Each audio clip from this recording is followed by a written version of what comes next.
Georgia, you're taking a live look at Truist Park up in beautiful Atlanta. The time is now 6 a.m. here on this April the 6th. Happy Baby Friday. I'm Juanye Reese. A lot going on today. The Braves are going to be playing their first game up in Atlanta. Also, the Masters is going to be swinging off today. So, Alex, how's the forecast going to be looking? Yeah, we're going to be looking pretty good today. Yeah, I think that's a good way to say it. Pretty good. But once we get into the next few days, that's when things begin to change. So looking live here at Truist Park, you notice the lights are on. They're ready to go. 68 in Macon, 66 in Warner Robins, 68 in Dublin, 65 in Perry, and 68 over in Milledgeville, 67 up in Forsyth, 68 in Jeffersonville, 65 in Fort Valley, and 66 over in Thomaston. A couple spots still above 70. 70 itself in Swainsboro and 71 in Unadilla. Radar picture here in central Georgia is quiet. Up to the northwest, not so much. From Nashville down through Columbus and Monroe, that's a cold front working its way towards our area. That cold front's kind of fallen apart, but it is going to make it here with some rainfall, and it's going to linger around for at least the next few days. Some better news on the Masters front. So today, a high temperature of 85, a lot of rain on Friday and Saturday. But the good news is here on Easter Sunday itself, notice that there's no raindrops falling out of the clouds there. High temperature of 59 will move the rain chance out, but still looking at overcast skies. Of course, they'd have to make up on Sunday whatever they lost on Friday and Saturday. As for us here in Central Georgia today, 87 the high temperature. We'll talk more about these scattered afternoon showers with an hour-by-hour look at Future View in just a moment. Thank you, Alex. Right now, the Georgia Department of Corrections is on the lookout for an escaped prison inmate. That's one of the three things that you need to know this morning. So just before 3 a.m., the Georgia Department of Corrections posted on social media about the statewide search. Milledgeville police say they are trying to help look for Deshaun Garrison as well. He escaped from the Johnson State Prison and someone picked him up. Milledgeville police say authorities caught up with them, starting a chase which ended in a wreck in Sparta. The Post says everyone in the car ran away and you should consider them armed and dangerous. We now know the identity of the man who died after a hit and run in Macon. The Bibb County Sheriff's Office says a driver hit 40-year-old Joseph Skinner. It happened as he walked near the intersection of I-16 West and I-75 North early yesterday morning. The driver did not stop, leaving Skinner dead on the side of the road.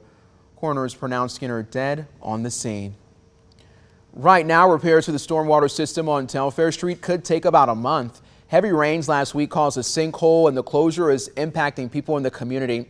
Water Authority crews installed above ground pipes crossing over the street. That way the storm drain system doesn't get overwhelmed and it helps bypass the trouble spot until they can finish up the repairs.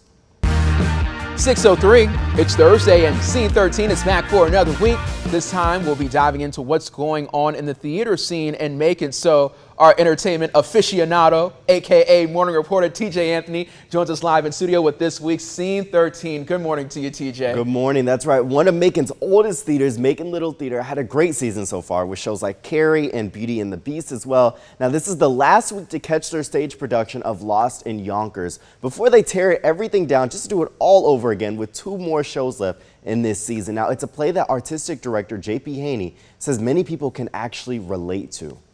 So it's very slice of life and real. It's a very heartwarming story. Again, by the end, the family ties really bring all of these people together, and that makes a big difference.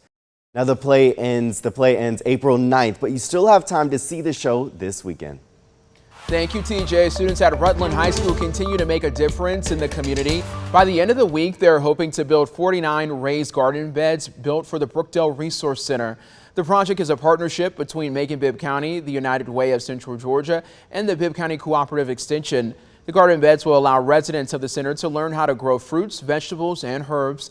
The students work together at different stations to quickly build the beds. They've built 25 beds so far this week. Last week, they built 7 beds. As a team, because one person can't build these raised beds. We have to be able to work as a team and collaborate and be united as one to get these beds done. We've built 7 beds today in 1 hour. Well said. About 125 students came together to help with the project. We're just days away from Easter Sunday. There's a lot that you can do around Central Georgia to celebrate over the weekend. One is an Easter egg hunt for kids with special needs. This is video from last year's event. It happens on Saturday. The egg hunt kicks off at Sandy Beach at Lake Tobosoffke in Macon at 11 a.m. If it happens to rain, the event will happen Sunday at 2:30. Also happening on Saturday in Macon, the 39th annual Easter Egg Hunt and Family Fun Festival kicks off at Carolyn Creighton Park. You can enjoy free food, live performances, face painting, and so much more. There will be free prizes for the kiddos. The festival lasts from 11 a.m. to 3 p.m. Whether you're hosting an Easter egg hunt, putting together Easter baskets, or dressing your best for church, we want to see it. Text your Easter photos to 478-752-1309. Again, 478-752-1309, and we'll be sharing them right here on 13 WMAZ.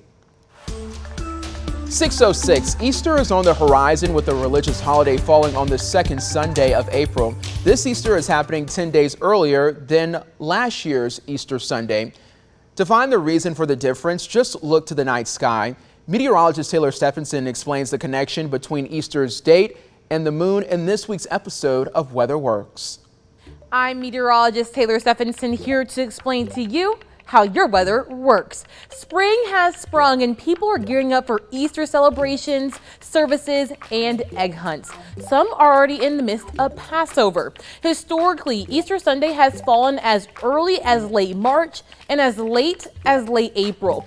Easter Sunday is not a set date because it all depends on the moon. In March, in the Northern Hemisphere, we have our spring equinox, when the day is equal parts daylight and nighttime. Easter Sunday is observed on the Sunday following the first full moon after the spring equinox.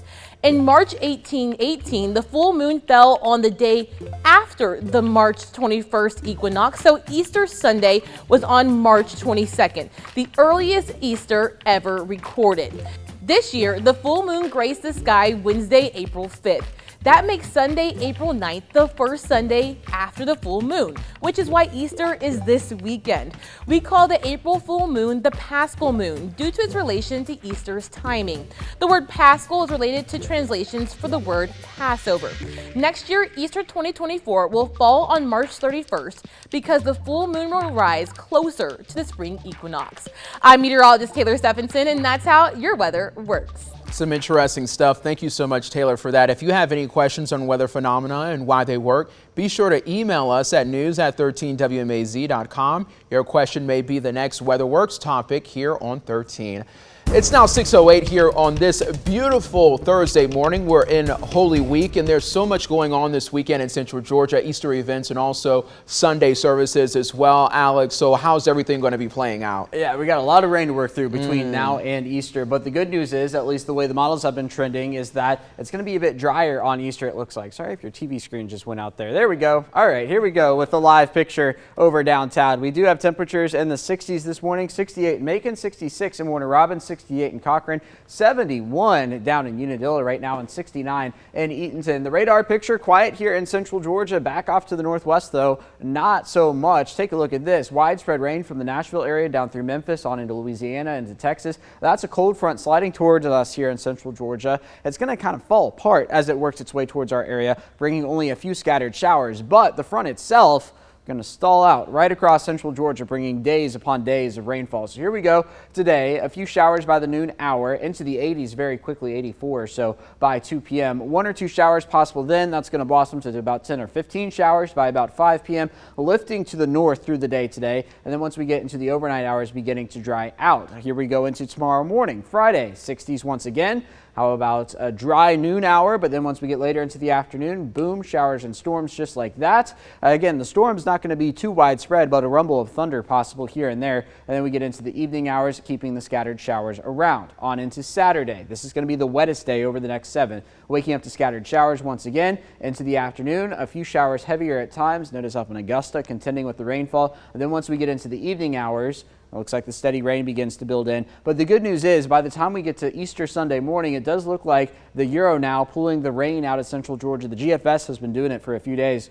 So I think our forecast is trending drier for Easter, not necessarily dry, but drier than we were initially thinking, with all of the rain gone by the time we get to the afternoon and evening, maybe even a few peaks in the clouds later in the afternoon, and we'll continue that trend into Monday as well. As for the temperatures, into the 70s very quickly, considering we're already in the upper 60s, 80 or so by the noon or 1 p.m. hour, all the way to a high temperature of 87. Scattered afternoon showers, as we just saw on Future View. And as I mentioned earlier, the Braves and Padres, the Braves home opener today, 80 degrees at 6 p.m. First pitch at 7:10. Here we go with 70s and scattered showers and storms to round out the day up at Truist Park. Obviously, the Masters forecast going to have a big impact on us as well. 85 for today.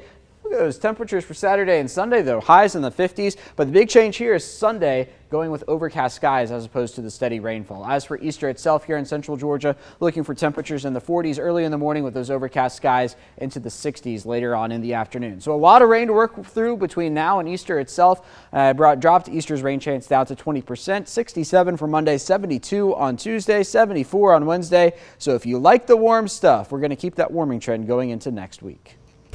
Thank you, Alan.